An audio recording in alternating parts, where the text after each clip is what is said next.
Never too early. Top 12 right now on Fantasy Football Today in 5.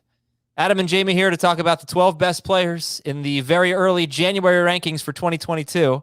All right, Jamie, you are on the clock. I made you give your top 5 last week. Now let's do top 12. Here we go. What do you got? You want the whole 12 or do you want one player? Oh, no, the whole 12. Oh, the whole 12. You said them on the clock. I can't make 12 picks at once. So my top 12 is Jonathan Taylor 1. This is PPR. Austin Eckler 2. Dalvin Cook 3. Derrick Henry 4. Christian McCaffrey 5. Alvin Kamara 6. Devontae Adams 7. Cooper Kupp 8. Justin Jefferson 9. Jamar Chase 10. Joe Mixon 11. And Najee Harris 12. So what did I get there? 4 wide receivers? 4 wide receivers all in a row. Yeah. Adams, Kupp, Jefferson, Chase. Okay.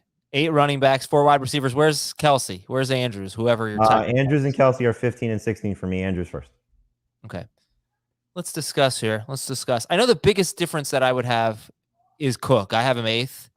I am a little concerned about him holding up. Feels like he's just too injury prone. Also, new coaching staff might not be so insane as to let him have every touch when they have a perfectly good number 2 running back there. So maybe dial it down a little bit on the Dalvin Cook touches. I still love him, but I'm getting a little concerned about the way he's trending. Yeah, I could see that. I should probably check. I don't know what Alexander Madison's free agent status is. This is a 3rd-year guy, right? He is a 3rd-year guy. So he probably has a 4-year deal. I guess so. I don't think he's a free agent yet. If I were his agent, I would be requesting a trade. Right. Well, all right. So Cook scares me a little bit, but you have him 3rd? He's 3rd for now. So there's a few things at play here with a lot of these guys. One, Derrick Henry can easily go back to 2 or 1 if he has a strong playoff run. He looks fine, and everything this offseason is fine. But you want to talk about injury concerns. He just suffered a serious one, and who knows if it's the start of a breakdown. Christian McCaffrey, what's going to be the quarterback situation in Carolina? Is he going to stay in Carolina? You had on Monday the press conference with Matt Rule saying they're not going to trade him, but who knows what happens there in the quarterback situation. Alvin Kamara, who's the quarterback for the Saints. Taysom Hill's having Liz Frank surgery. Who knows what his status will be going into the start of next season. Then you get to the other guys, Najee Harris. If he has a quarterback upgrade from Ben Roethlisberger, I have no problem putting him as high as 2.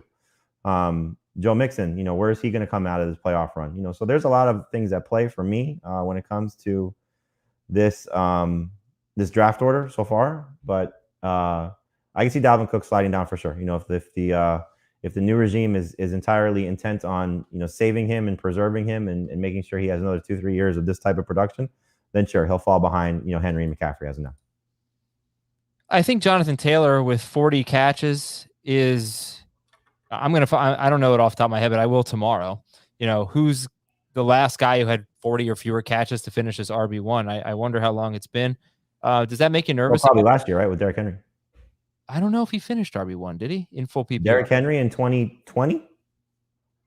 Well, maybe he wasn't number 1 per game. No, he didn't. Alvin Kamara beat him by 40 points last year. That was with the 6 touchdown game, though. Am I looking at? Yeah, Derrick Henry was RB3 actually. Kamara had, that's the thing. Derrick Henry only had 19 catches. Dalvin Cook had 44 and he was RB2, but Kamara was RB1, and that was with a tremendous year. But yeah, 16 touchdowns, 5 receiving and 16 rushing. But anyway, it's a little unconventional, I think, to have a guy who's not that involved in the passing game be the number 1 running back in your rankings. I would think anyway. Any hesitation at all? Oh, I hate all these guys, to be honest with you. They're all awesome, but I would much rather pick at the back end of the first round than the front end of the first round. Okay. And did a quarterback crack your top 24? No, it's the same thing over and over again. It's like Josh Allen's going to be awesome. Mahomes should be awesome again. Herbert, Burrow, Rodgers still, Brady still, Jalen Hurts, maybe Trey Lance, some of these young guys. It's just such a deep position again. I think, as we saw this year with what Burrow did, with what Hurts did, the guys that were later first-round picks or later top 12 picks, excuse me. What Brady did again, what Rodgers did again. Like, why would you even think about drafting a quarterback early unless just the right player at the right spot falls in your lap? Okay, I'm all the way back to 2014. Let's check 2013 here to end the show. 70 catches for Jamal Charles, 2012. 40 catches. There we go. Is Adrian Peterson in 2012, the last running back to finish as RB1 in 2,000 yards, right? That was 2,100 yards almost, 2,097. So quickly do the math. Go back to 2020. If Derrick Henry has 20 more catches, is he number one? No, he was 40 points shy of Alvin Kamara. So he's 20 points closer with potentially. So if he has 20 catches plus whatever yards and true, yeah. And he would have needed 200. What was his receiving average? Too quickly. I don't know. Probably about 8 to 7. I don't know. Again, he would have needed 20 more catches for 200 more yards to be. Well, if he goes, how many touchdowns did he catch? He had 0. Okay, so let's say he has 1 or 2. Well, double it. So let's say he has 1. Yeah, sure. Then he would have been a RB1. Yeah, could have been. Yeah. All right. We'll talk about it more on tomorrow's show, or on the Tuesday show, pardon me, the FFT full-length show. Thank you very much to Jamie, and have a great day, everybody. We'll talk to you later on Fantasy Football Today.